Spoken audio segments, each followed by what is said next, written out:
Assalamualaikum and a very good day to everyone. My name is Izian Leila Liana binti Ahmad Zamri. My matric number is 275631 and today I will share you about the classification of hotels.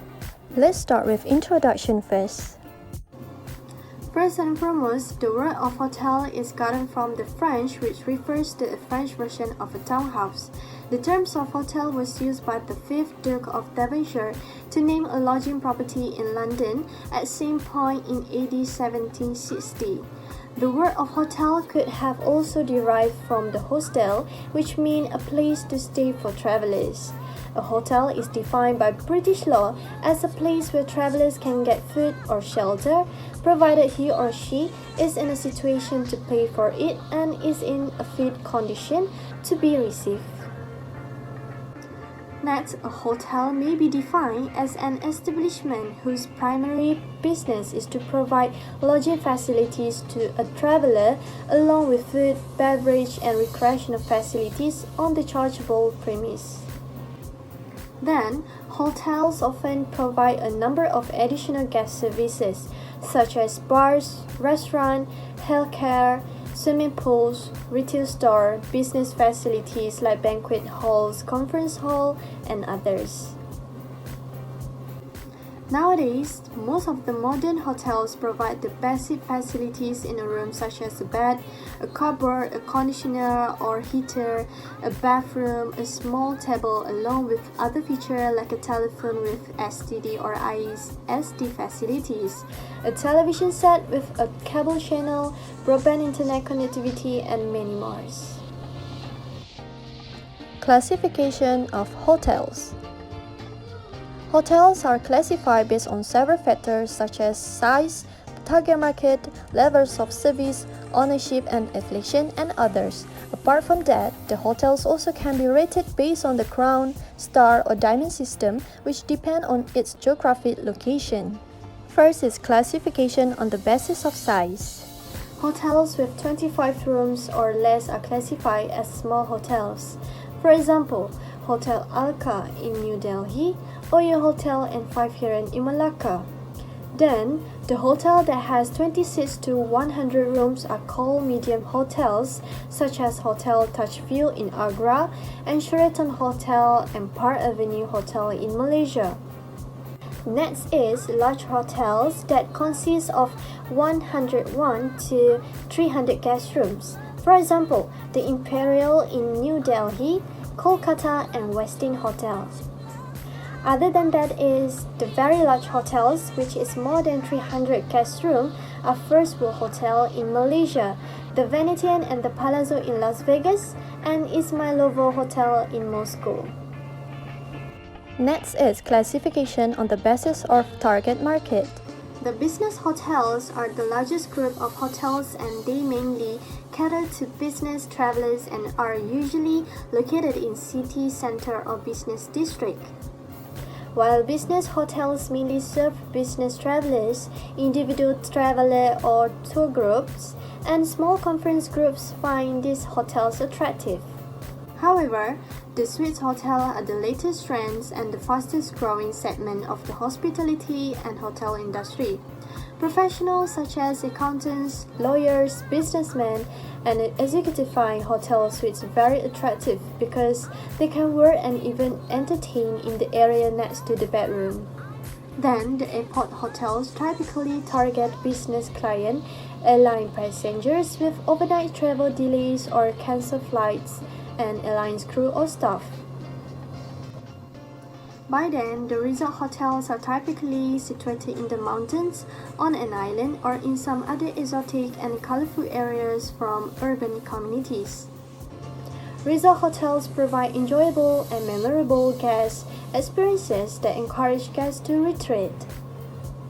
Then, the extended stay hotels are fairly like the suite hotels, yet typically offers kitchen amenities in the room.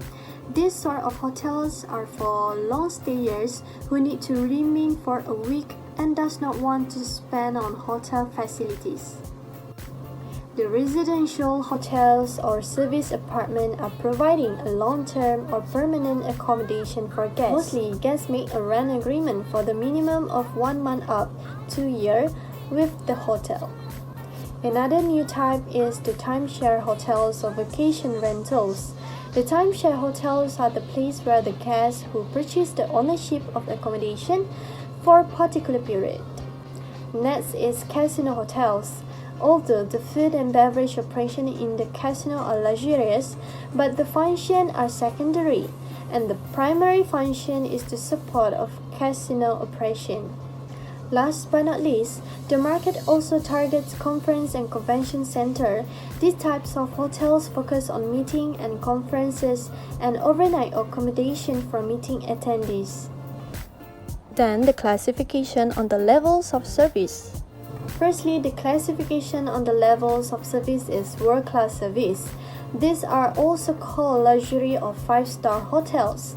They target top business executives, high-ranking political figures, entertainment celebrities, and wealthy clients as their primary markets. Secondly, the mid-range service. The hotels offering mid-range or otherwise 3 to 4-star hotel service appeal the guest segment of the traveling public. A typical hotel offering mid-range services would be medium-sized, such as having roughly 150 to 300 rooms, and the room rent is much lower than the upmarket hotels. Thirdly is budget or limited service. These hotels provide clean, safe, comfortable, inexpensive, or cheap rooms and meet the basic needs of guests. Budget hotels claim basically to financial plan for travelers who need a room with least services and amenities needed for the comfortable stay without unnecessary paying extra expense for costly service. Last but not least is classification on the ownership and affiliation. Firstly is independent or known as a single owner hotels. These hotels are on ownership basis and do not have any affiliation or contract through any other property. The benefit in this sort of lodging is that they need not keep a specific picture and they not will undoubtedly keep up any set targets. However, can autonomously receive rapidly to the evolving patterns. Secondly is chain hotels. These hotels which are part of a hotel chain, and these kinds of ownership usually imposes certain minimum standards, policies, rules and procedures to restrict affiliate activities. For example, some of the chain companies are Intercontinental Hotel Groups, which is IHG, Starwood Hotels and Resorts Worldwide, Marriott International, First Season Hotels and Resorts, and others. Next is franchise. It is the authorization or approval given by an organization to another organization or individual to sell its one-of-the-kind item, administration, and utilize its brand's name as per the rules given by the previous for a specific time and a specific place. For example, some of the franchising companies are Holiday Inn, Ramada, Choice International, and others. Last but not least is referral groups. It comprises of independent hotels which have grouped together for some basic reason and purpose. Despite the fact that the properties in the referral group may be different from each other, but there is sufficient consistency in the quality of service to satisfy guest expectation. For example, Best Western International and one of the largest hotel chains is the best example of referral groups. Lastly is conclusion. In conclusion, the structure defines the company's distribution of responsibility and authority among its management staff and employees. These structures depends entirely on the objective and strategies of the organization chosen to achieve it, because each hotel has a variety of uniqueness. There are many kinds of hotels and they can be classified according to their size, facilities, types, prices, or services. This classification helps guests and visitors to get an overview of the hotel before visiting the property directly. That's all from me. Thank you for lending me your ears and time. Stay safe.